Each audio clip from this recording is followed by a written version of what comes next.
Hello everyone, my self Shahid Basharaji on the platform of intellectual launch. तो आइए अब discuss करते हैं कि किस तरह हम अपने सी एस एस या पी एम एस के जो प्रेसी के रूल्स हैं उनको किस तरह अप्लाई करते हैं अपने पैसेज के अंदर। जो हमें क्वेश्चन पेपर दिया होता है उसके अंदर जो पैसेज होता है वहाँ से हमने जब प्रेसी को करना होता है तो कौन सा प्रोसेस बेहतर है और किस तरह अपने रूल्स को हम उसके अंदर अप्लाई कर सकते हैं। ठीक है, तो आइए फिर हम इसको सॉल्व करते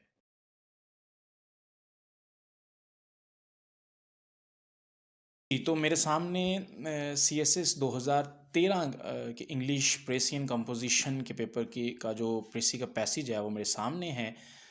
हम आपके सामने इसको ब्रेक डाउन करेंगे और इसको कंस्ट्रक्ट करते हैं, प्रेसी के पैसेज में कन्वर्ट करते हैं और साथ ही साथ हम इसको सूटेबल टाइटल भी इसका देते हैं। तो जो रूल्स हमने पढ़े हैं पिछले लेक्चर में उनको हम अब यहाँ पे साथ ही अप्लाई करते जाएंगे ताकि हम जो है वो अंडरस्टैंड कर सकें कि जो रूल्स हमने पढ़े हैं उनको किस किस तरह हमने अप्लाई करना है। तो the culture in human societies has two main aspects, an external formal aspect and an inner ideological aspect। तो ये तो बात वाजे है कि ह्यूमन सोसाइटीज़ की बात हो रही है, यानी कल्चर की बात हो रही है कहाँ पे, ह्यूमन सोसाइटीज़ में। और ह्यूमन सोसाइटीज़ में कल्चर दो तरह से होता है। यहाँ पे जो पैसेज में बताया गया है हमने खुद से कोई इन्फॉर्मेशन ऐड नहीं करनी, ये हमारे प्रेसी बनाने का एक रूल है। तो हमने यहाँ पे इस पैसेज में बताया गया है, राइटर ने ये बताया है कि भाई दो तरह से होता है। तो ये है जी, the external forms of culture social or artistic are merely an organized expression of its inner ideological aspect। पहले तो इतनी बात है, इतनी बात को पढ़ने के बाद हमें ये मिला कि जो एक्सटर्नल फॉर्म्स हैं कल्चर की वो ऑर्गेनाइज्ड नहीं है। मतलब मेरली का मुराद होता है मुश्किल से, वो मुश्किल, ठीक है। तो वो ऑर्गेनाइज्ड नहीं होते हैं, ठीक है। ये हमें पता चला कि मेरली अनऑर्गेनाइज्ड होते हैं, ठीक है। और expression of its inner ideological aspect है जी। ये इनर आइडियोलॉजिकल आस्पेक्ट का बहुत मामूली सा एक हिस्सा होता है। And both are inherent. तो बोथ क्या हैं, इनहेरेंट कंपोनेंट हैं जी, ठीक है। वो इनहेरिटेड होते हैं, यानी सोशल लिविंग में ये जनरेशन टू जनरेशन चलते हैं। फिर वो कह रहे हैं जी, दे आर चेंज्ड और मॉडिफाइड। ये वक्त के साथ साथ तब्दील भी हो जाते हैं मुकम्मल तौर पे, या उनमें कुछ तब्दीली भी लेके हम आ सकते हैं, यानी मॉडिफाइबल होते हैं। They are changed, they are changed and modified when this structure is changed or modified, and because of this organic link they also help and influence such changes in their parent organism। ये एक अब बात है। तो ये जो change और modified है ये ऑर्गेनिक लिंक होता है, खुद ब खुद with the passage of time इसमें चेंज आता है। ऑर्गेनिक वो चीज़ होती है जिसमें खुद से कुछ चेंजेस ना की जाएँ, ऑटोमेटिकली उसके अंदर जो भी बाय नेचुरल जो चेंजेस होती हैं। They also help and influence such changes in their parent organism. यानी पेरेंट ऑर्गेनिज्म क्या है, आपका जो सोसाइटी है उसके अंदर खुद ब खुद ये ऑर्गेनिक लिंक होता है चेंजेस का। ठीक हो गया जी। तो ये हमारे पास कीवर्ड आ गया। Cultural problems therefore cannot be studied or understood or solved in isolation from social problems। तो कल्चरल प्रॉब्लम्स की बात की गई है यहाँ पे और उसके बाद सोशल प्रॉब्लम्स की बात की गई है। ठीक है, कहते हैं जी ये जो हैं ये आइसोलेशन के अंदर नहीं हम कह सकते, यानी कल्चरल प्रॉब्लम्स जो हैं वो सोशल प्रॉब्लम्स के साथ लिंक्ड हैं, ये भी अटैच्ड हैं। In effect problems of political and economic relation. अच्छा, ये एग्जांपल्स हैं जी, हमने इनको नहीं लिखना, ये हमारा जो है इसमें है कि हमने इनको जो है ना वो मेंशन नहीं करना है। ठीक है जी। तो हम इसके ऊपर कोई लाइन लगा देते हैं ऐसे कि ये एग्जांपल्स हैं, एग्जांपल्स हमने अपने पेसेज में कोट नहीं करनी। The cultural problems of the under developed countries. अब कल्चरल प्रॉब्लम्स डिस्कस हो रही हैं सबसे पहले किसकी, अंडर डेवलप्ड कंट्रीज़ की। अंडर डेवलप्ड कंट्रीज़ की, तो ये हमारे लिए एक नई बात है। therefore have to be understood and solved in the light of larger perspective।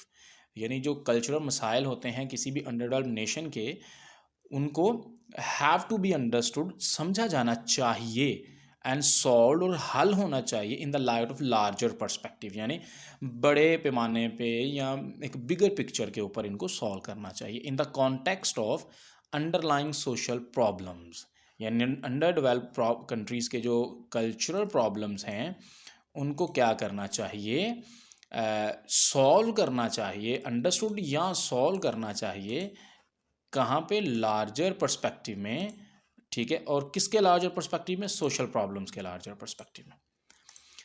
Very broadly speaking, ठीक है, मतलब अगर खुलकर बात की जाए, these problems are primarily the problems of arrested growth, यानी ये जो मसाइल होते हैं सोशल, वो कह रहे हैं जी वो मसाइल तब होते हैं जब मसाइल है वो ग्रोथ ना करने के मसाइल होते हैं, ठीक है। दे originate primarily from long years of imperialist colonialist domination and the remnants of backward outmoded social structure। तो लें जी, वो कह रहे हैं ये जो, अगर हम खुल के बात करें तो these problems are primarily the problems of arrested growth, यानी कि जो उनकी आगे ग्रोथ का रुक जाना, बेसिकली अरेस्टेड ग्रोथ को उसने मिसाल दी कि ये सब मसाइल इस वजह होते हैं कि ग्रोथ उनकी नहीं होती, वो आगे नहीं बढ़ते, ठीक है। अब उन्होंने मसाइल के ये they originate primarily from long years of imperialist, यानी ये कहाँ से इनकी ग्रोथ रुकी है, because of imperialist colonialist domination, इस वजह से, and the remnants of backward outmoded social structures. Remnants होते हैं जी बाकियात जो रह जाते हैं बैकवर्ड आउटमोडेड सोशल स्ट्रक्चर्स के, तो हम ना रेमनेंट्स ले लेते हैं बैकवर्ड आउटमोडेड सोशल स्ट्रक्चर के, ठीक है। This should not require much collaboration, European imperialism caught up with the countries of Asia, Africa, अच्छा ये भी मिसालें हैं, Asia, Africa, Latin America between the 16th and 19th countries. अच्छा यहाँ पे ये तो मिसालें हैं, एशिया, अफ्रीका और लैटिन अमेरिका, और ये डिजिट्स वगैरह आ जाते हैं, डेट्स आ जाती हैं 16th एंड 19th सेंचुरीज़ की, तो इनको भी हमने यहाँ पे फिर मेंशन नहीं करेंगे। तो पीछे के यूरोपियन इम्पीरियलिज़म की बात की गई, इसने जो है ना वो पूरी दुनिया में राज किया है, वो जो इलाके भी बता दिए हैं, ये भी एक मिसाल है, तो हम इसको भी देख लेते हैं। Some of them were fairly developed feudal societies, अच्छा जी थोड़ा सा ऊपर कर लेते हैं। Some of them were fairly developed feudal societies, अब फ्यूडल सोसाइटीज़ की बात की गई है कि इनमें से ये जो कंट्रीज़ बताए गए हैं, ये जो कॉन्टिनेंट बताए गए हैं, इनमें बहुत सारे क्या थे, डिवेल्प्ड फ्यूडल सोसाइटीज़ थीं, ठीक है, with ancient traditions of advanced feudal culture. तो ट्रेडिशन उनका एंशियंट था, यानी पुराना था, ठीक है, और वो क्या थे, थोड़े से एडवांस्ड फ्यूडल कल्चर थे, यानी कि बैक उनकी यही थी कि वो उनकी जो तहजीब जो है ना वो ओल्ड थी। Others had yet to progress beyond primitive pastoral tribalism, यानी बहुत सारों में ट्राइबलिज्म भी मौजूद था, ठीक है, यानी कि ट्राइब्स का निज़ाम जो है था, यानी कुछ में फ्यूडल थे और कुछ में ट्राइबलिज्म था, ट्राइब्स वगैरह का सिस्टम था। Social and cultural development of them all was frozen, यानी कि इनमें क्या हो गया था, डेवलपमेंट जो थी सोशल एंड कल्चर की वो क्या हो गई थी, फ्रोजन हो चुकी थी, ठीक है जी, ठीक है, फ्रोजन हो चुकी थी at the point of their political subjugation and remain frozen until the coming of political independence. अब अभी मुझे सब्जुगेशन का अगर मतलब नहीं आता तो मैं इसको क्या करूँगा, ऐसे अंडरलाइन कर दूंगा कि भाई ये मेरी समझ में भी नहीं आ रहा, तो मैं पॉलिटिकल इंडिपेंडेंस की बात कर लेता हूँ कि उनका जो सोशल और कल्चरल डेवलपमेंट थी वो फ्रोजन हो गई थी अनटिल अनलेस कि वो पॉलिटिकली इंडिपेंडेंट ना होते। The culture of these ancient feudal societies, in spite of much technical and intellectual excellence, was restricted to a small privileged class and rarely intermingled with the parallel unsophisticated folk culture of the general masses।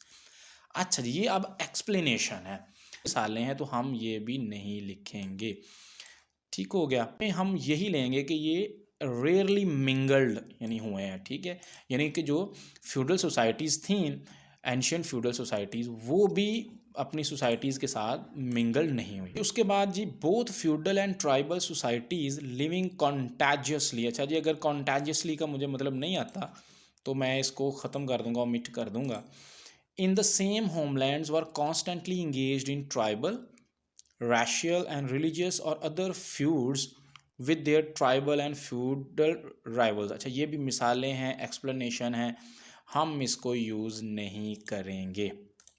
Okay, आगे आते हैं जी। तो आगे चलते हैं। Colonialist imperialist domination accentuated this dual fragmentation, यानी dual fragmentation जो tribal और फ्यूडल्स के दरमियान हुई। तो किन्होंने बेसिकली एजिटेट किया? वो कॉलोनियलिस्ट और एम्पीरियलिस्ट ने बेसिकली इनको बढ़ोतरी दी। और वर्टिकल डिवीजन की बात हुई है, तो vertical division among different tribal and national groups, the horizontal division among different classes. Vertical division की भी बात हुई है और हॉरिजॉन्टल डिवीजन की भी बात हुई है। Is the basic ground structure, यानी ये बेसिक सोशल स्ट्रक्चर था, सोशल एंड कल्चरल बीक्विटेड। अब इसका मीनिंग मुझे नहीं पता, तो मैं इसको ओमिट कर दूंगा क्योंकि ये फिगरेटिव मुझे परेशान करने के लिए ही इस्तेमाल किया है।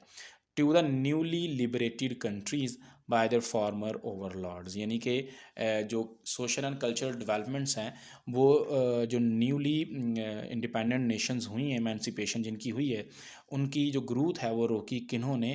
फ्यूडल लॉर्ड्स ने, जो उनके प्रीवियस जो फॉर्मर फ्यूडल लॉर्ड्स थे। तो ये एक पैसेज है जी, इसके अंदर हमने कुछ चीज़ें हाईलाइट की हैं।